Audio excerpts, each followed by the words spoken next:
Kumusta? Ngayon, samahan niyo kami sa isang malalimang pagtatalakay. Ating sisiya sa atin ang isang medyo kakaibang kondisyon pangkalusugan dito sa Pilipinas. Ito yung X-linked dystonia Parkinsonism. O mas kilala siguro sa lokal na tawag na lubag. Alam mo ba, galing yan sa salitang Bisaya. Parang ang ibig sabihin ay pumilipit o bumaluktot. Medyo descriptive, no? Oo nga, parang nagbibigay na agad ng idea kung anong klaseng sakit siya. Tama. At ang mga impormasyong gagamitin natin ngayon, halaw ito sa isang napakadetalyadong presentasyon ni Dr. Lillian Lee. Si Dr. Lee mahigit 4 na dekada niyang pinag-aralan itong lubag. Sobrang tagal. Grabe, 4 na dekada. Talagang inilaan niya yung buhay niya para dyan. Oo. Kaya siya talagang magiging parang gabay natin sa kwentong ito. Base sa mga karanasan niya, mga research niya, mula pa nung 1975 hanggang sa mga datos noong 2016. So, ano ba talaga itong XDP o lubag? Well, isa itong rare, bihira, tapos progressive. Ibig sabihin palala ng palala. At neurodegenerative. May pagkasira sa ugat, sa utak. Isa siyang movement disorder. Eksakto. At ang nakakaintriga talaga dito, pangunahing apektado nito yung mga kalalakihang Pilipino. Pero hindi lang basta Pilipino, yung mga ninuno nila sa side ng nanay nila, galing dapat sa iisang lugar lang, sa isla ng Panay sa Visayas. Doon yung parang pinagmulan talaga. Specific, no? Oo, very specific. Kaya ang misyon natin ngayon, kasama ka na nakikinig, balikan natin yung kasaysayan. Paano ba to natuklasan? Paano naunawaan? Susundan natin yung mga yapak ni Dr. Lee, mula sa mga pinakaunang hinala hanggang doon sa mga pinakahuling natuklasan noong 2016. Sige, simulan natin sa umpisa. Paano nga ba to unang napansin? Kwento ni Dr. Lee, nagsimula raw lahat noong 1975. Yung ba yung naimbitahan siya sa New York? Oo, yun nga. Si Dr. Roswell Eldredge ng NIH sa Amerika, inanyayahan siyang mag-share ng data sa isang meeting kasi meron ng mga paunang report tungkol sa mga kaso ng dystonia. Yun yung parang pamimilipit o paninigas ng katawan, di ba? Oo, at ang napansin nila, parang kumpul-kumpul yung mga kaso sa Panay. Tapos ang nagsuggest pala nito kay Dr. Eldredge ay si Dr. Flora Pascasio, isang geneticist sa UP. Okay. Collaboration na agad. Oo, tapos si Dr. Lee naghanap siya ng mga lumang record sa PGH at nakita niya merong isang document March 1969 pa. Isang Medical Grand Rounds Protocol to. Tinatalakay yung 6 na kaso ng tinawag nilang dystonia defermans noon. 6 na kaso. Tapos? 5 sa 6 lalaki, taga-Panay. 3 sa Capiz, 1 sa Aklan, 1 sa Iloilo. Yung pang-6, taga-ibang isla pero yung nanay niya, taga-Panay din pala. Lahat sila lalaki at may kakaibang paggalaw. At dito na nga pumapasok yung concept ng clustering, yung pagkukumpol ng kaso sa iisang lugar, sa Panay. Malaking clue yan eh. Agad mong maisip, teka, bakit dito lang? Baka may kinalaman sa lahi? Genetics? O baka naman may factor sa environment doon? Yan yung mga unang tanong. Oo, at dahil nga dyan, nagkaroon ng unang field trip sa Capiz sina Dr. Lee at Dr. Pascasio. Kasama pa nila yung isang intern noon, si Dr. Jose Arnillo. Tapos, malaki raw ang naitulong ni Dr. Viterbo. Siya yung director noon ng Capiz Emmanuel Hospital. Siya yung nag-facilitate para makita nila yung mga pasyente, sinamahan pa sila sa mga bahay. Wow, hands-on talaga. Oo, ang kwela pa nga, sabi ni Dr. Lee, si Dr. Viterbo may mga sketch pa ng mga pasyente. Ginuhit niya sa prescription pad niya. At naitago pa to ni Dr. Lee. May pinakita pa siyang picture nung sketch katabi nung aktual na litrato ng pasyente. Ang galing. Ang tiyaga naman sa documentation. Talaga. So, yung mga nakita nila sa field trip na yon, yun yung naging basehan nung presentation ni Dr. Lee sa New York nung 1975, Dystonia in Men on Panay Island, Philippines ang title. Tapos after 1 year, 1976, na-publish na yun sa isang journal. Torsion Dystonia in Panay, Philippines naman ang title. Ano yung mga key findings nila doon? Okay, una, may unusually high frequency. Sobrang dami raw ng kaso ng dystonia sa panay. Sa 28 cases na naitala nila, 82% taga ron, galing sa 25 pamilya. Grabe, 82%? Pangalawa, puro lalaki ang may sakit. Pangatlo, may 6 na set ng magkakapatid na apektado. Yun ang malakas na pahiwatig ng genetics. Oo nga eh. Pang-apat, at ito importante, walang kaso ng male-to-male transmission. Hindi na ipapasa mula sa tatay papunta sa anak na lalaki. Na siyang malakas na ebidensya na baka nga X-linked ang inheritance. Kasi pag X-linked, di ba ang nanay ang carrier, tapos ang mga anak na lalaki ang mas apektado. Tama ka dyan. At panglima, napansin na rin nila noon pa man na may mga pasyenteng may sintomas din ng Parkinsonism. Yung panginginig, kabagalan ng kilos. Sabi nila, iba raw ito sa mga typical dystonia sa ibang bansa. So, combination na pala yung nakikita nila kahit noon pa. Mukhang ganun na nga. Tapos, fast forward tayo sa 1990s. Kasagsagan noon ng Human Genome Project. Malaking bagay yon sa genetics research. Oo, yun yung panahon na nagkaroon ng malaking push para i-map yung buong human genome. Doon nagkaroon ng collaboration sina Dr. Lee at si Dr. Ulrich Müller, isang geneticist galing Harvard. Ginamit nila yung mga blood samples mula sa mga pamilya sa Panay. Ilang pamilya yun? 36 na miyembro ng pamilya yung pinag-aralan. Tapos si Dr. Müller, ginamit niya yung mga bagong techniques nun, yung linkage analysis, para mahanap kung saang chromosome ba yung gene. At ano ang nahanap nila? Ayun na-map nila, natukoy nila yung lokasyon. Nasa long arm of the X chromosome sa specific region na XQ13.1. Wow. So, konfirmado na talaga. X-linked. Oo, scientific confirmation na yon. Nailathala pa yan sa isang major neurology journal noong 1990. Tapos, kasunod nito, 1991, dahil sa confirmation na to at sa mas malalim pang pag-aaral sa 42 na pasyente mula 21 pamilya, naging mas malinaw na hindi lang to simpleng dystonia. Talagang kombinasyon siya ng dystonia, AT, Parkinsonism. Kaya doon na formal na nabuo yung pangalan na X-linked dystonia, Parkinsonism, or XDP. Makes sense. Eksakto. Doon na yun nabinyagan, kumbaga. Pero alam mo, yung isang bagay na talagang tumatak doon sa kwento ni Dr. Lee, hindi lang yung science part, yung human aspect. Kasi sa mga field trips nila, kitang-kita daw nila yung bigat ng epekto ng XDP sa buhay ng mga tao, ng mga pamilya. Oo, nabanggit niya yun. Yung stigma, yung pagtingin ng iba. Tapos may mga pamilya raw na parang iniiwasan o tinatago yung kamag-anak nila na may sakit dahil nahihiya. Nakakalungkot yun. Tapos yung epekto sa kabuhayan, di ba? Kasi madalas, mga lalaki na nasa peak pa lang ng buhay nila yung tinatamaan. Mga nagsisimula pa lang magtrabaho, magpamilya. Oo mga young professionals minsan. Tapos biglang darating yung tinawag niyang catastrophic illness. Grabe. Napipilitan silang huminto sa trabaho, sa mga pangarap nila. Sobrang hirap siguro nun para sa kanila at sa pamilya. Kaya dahil bon sa nakita nilang reality on the ground, itinatag nila Dr. Lee yung XDP project. Hindi lang to para sa research. Malaking component yung patient services. Direktang tulong sa pasyente. Tapos information and education campaigns para labanan yung stigma. Para mas mahintindihan ng mga tao yung kondisyon. Tama. At saka pakikipagtutulungan. Nakipag-ugnayan sila sa DOH. Tapos nung nagkaroon ng devolution noong 1992, Yung nilipat na sa LGUs yung responsibilidad sa health. oo, kinailangan din nilang makipag-partner sa mga LGUs, pati sa mga civil society groups like Philippine Neurological Association at sa community mismo. Nagtayo sila ng mga clinic tulad nung sa Roxas City Health Office. Napakahalaga niyan. Kasi pinapakita nito na yung pagtingin sa sakit, hindi lang dapat medical dapat holistic.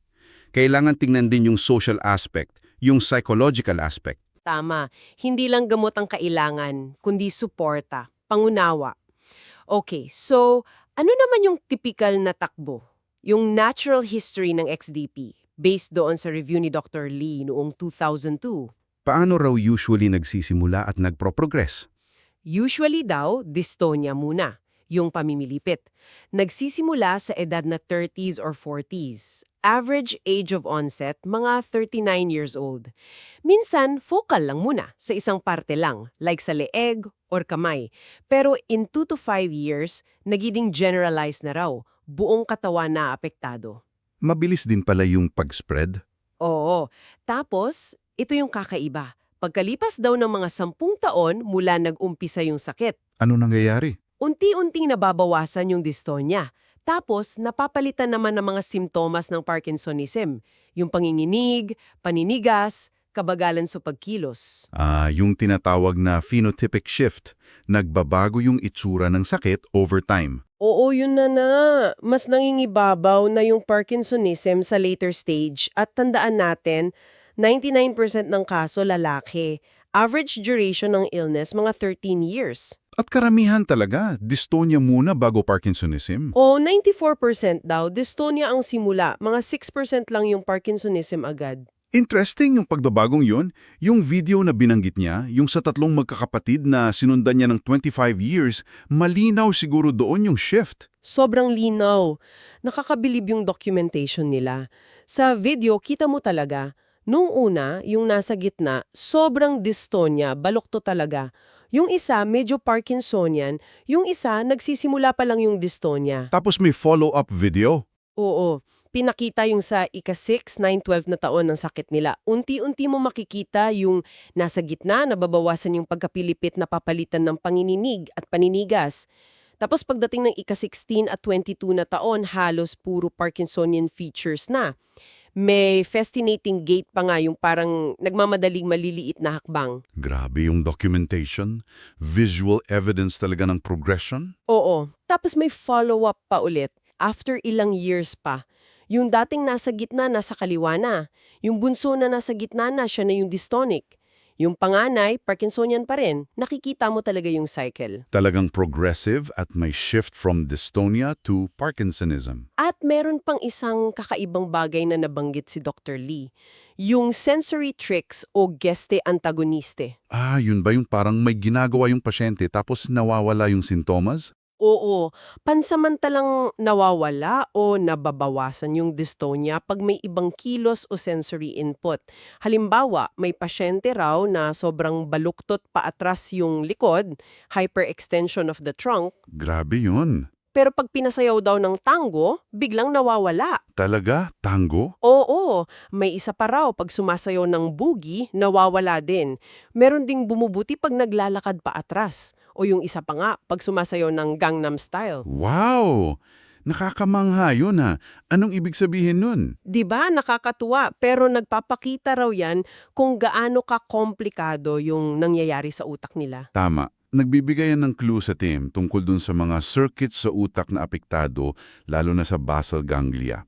Parang may ibang signal na pansamantalang naitatama o na-override yung maling signal ng dystonia. Pinag-aaralan yan. Okay, so punta naman tayo sa loob ng utak. Ano yung nakikita sa neuroimaging? Sa MRI, for example? May pagbabago ba? Sabi ni Dr. Lee, base sa isang pag-aaral noon, sa mga 16 na pasyente, sa early stage, minimal lang daw yung atrophy o pagliit ng caudate at putamen. Ito yung parts ng basal ganglia. O kung meron man, banayad lang na signal abnormality sa putamen. Pero pag matagal na yung sakit, Ayon, pag nasa late course na, pag Parkinsonism na yung dominante, doon nagiging severe na yung atrophy ng caudate at putamen. Mas kitang-kita na rin yung mga signal abnormalities. at kung ikukumpara natin yan sa post-mortem studies, yung pag-aaral sa utak ng mga pumanaw na ginawa nila with Dr. Ruji Kaji nung Japan noong 2005, mas detalyado siguro yung nakita nila doon. Oo, mas detalyado. Nakita nila na may compartmental at cell-type specific loss of neurons sa neostriatum, caudate plus putamen. Teka, compartmental. Anong ibig sabihin nun? Parang may subregions or kwarto sa loob ng neostriatum at magkaiba yung apektado depende sa stage. Sa dystonic phase, yung striosome compartment daw ang matinding tama. Yung katabing matrix compartment medyo okay pa. Okay. Tapos sa Parkinsonian phase? Sa Parkinsonian phase, pareho ng apektado. Sira na rin yung matrix. So may pattern talaga yung pagkasira na tumutugma dun sa pagbabago ng sintomas. Wow, ang galing ng correlation. At ang malaking breakthrough nga, dumating noong 2007 sa tulong pa rin ng international collaboration. Natuklasan na yung pinaka-genetic cause. Ito na yung sa TFF1 gene. Oo, ito yung SVA retrotransposon insertion. Medyo technical, no? Pero parang may sumingit na piraso ng genetic code doon sa loob ng TFF1 gene. At yung pagsingit na yun ang nakakagulo sa normal na function ng TFF1 gene? Yun ang sinasabi, nakakaapekto daw sa expression ng TFF1 gene. Ito na yung connection. Yung genetic insertion na yan ang nagtitrigger ng mga pagkasira sa utak, neuronal loss, na nakita sa postmortem na siya namang nagre-resulta sa dystonia at Parkinsonism na nakikita sa mga pasyente. Nakonect na yung dots, di ba? Gene to brain to symptoms. Eksakto. Tapos, pagpasok ng 2010s, lalo pang lumalim yung pag-unawa. Nagkaroon pa nga ng buong supplement issue yung isang international journal para lang sa XDP. Talagang nagkaroon ng focus, no? Oo, muling pinag-aralan yung unique phenomenology based sa mas malaking grupo, 505 na pasyente, na 500 lalaki, 5 babae.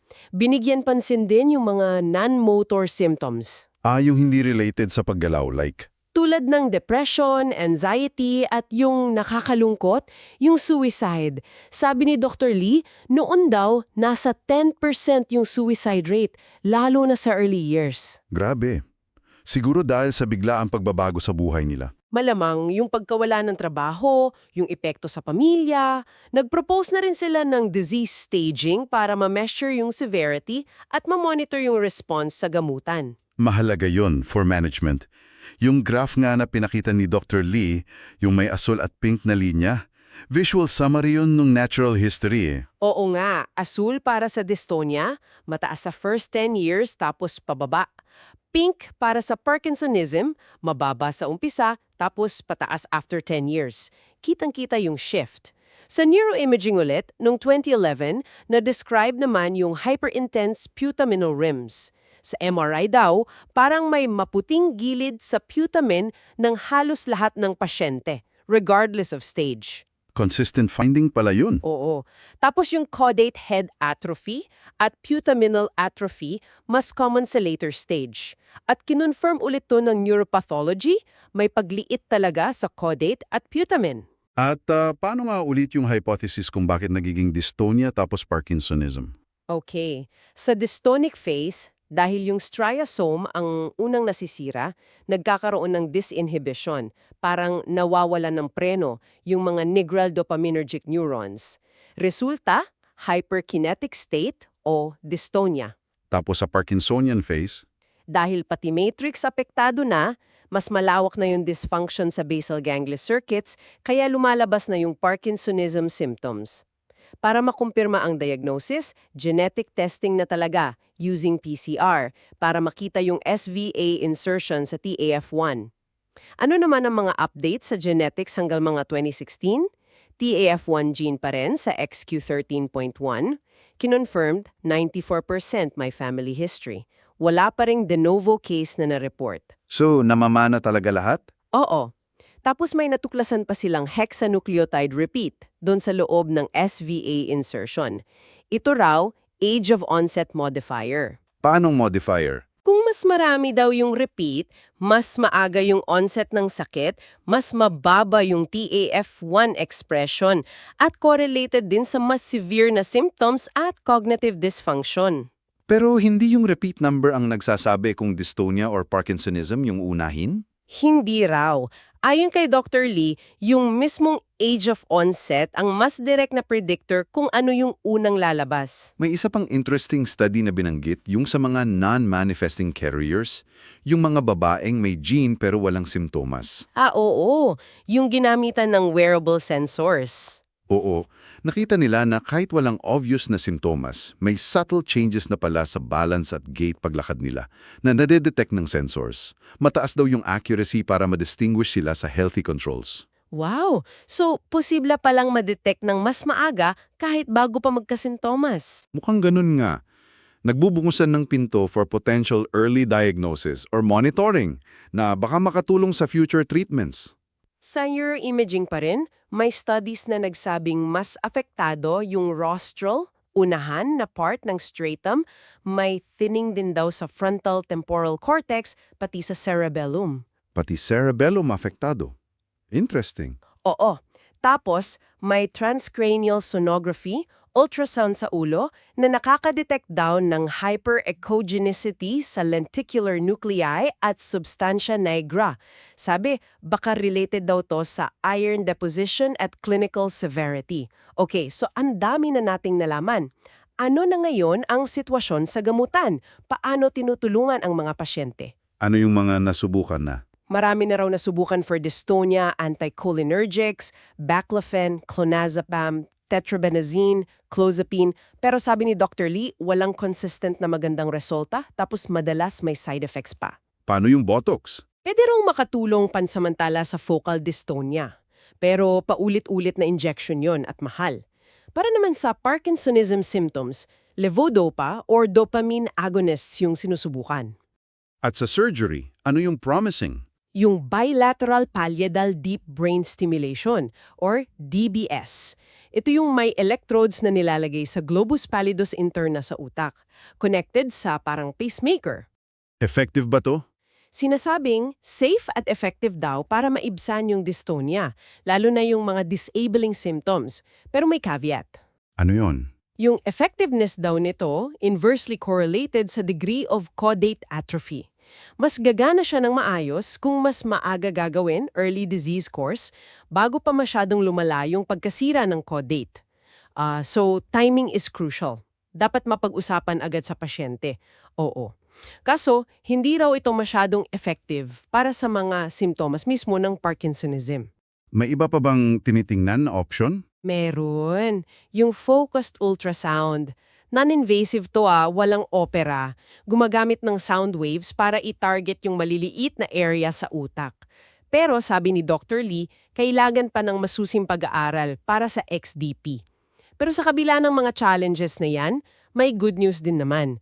Sabi ni Dr. Lee, bumaba na raw yung suicide rates. Talaga? From 10%? Oo, nasa 4% na lang daw ngayon.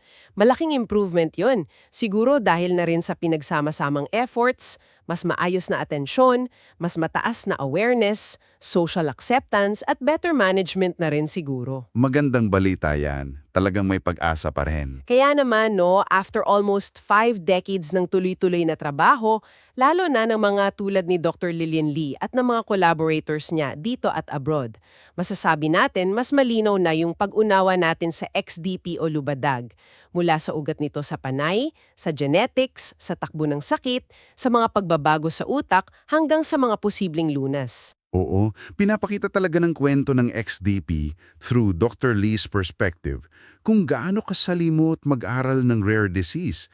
Kailangan ng dedication, clinical observation, advanced science, genetics, pathology, neuroimaging, at higit sa lahat, yung pakikipagtulungan sa community at yung malasakit sa pasyente. Nakita natin yung evolution ng kaalaman, di ba? Mula sa akalang torsion dystonia lang hanggang sa pagkilala dito as a unique syndrome. At kahit wala pang cure, malaking bagay na yung mga improvement sa management at support na nagpapababa pa nga ng suicide rates. Tama.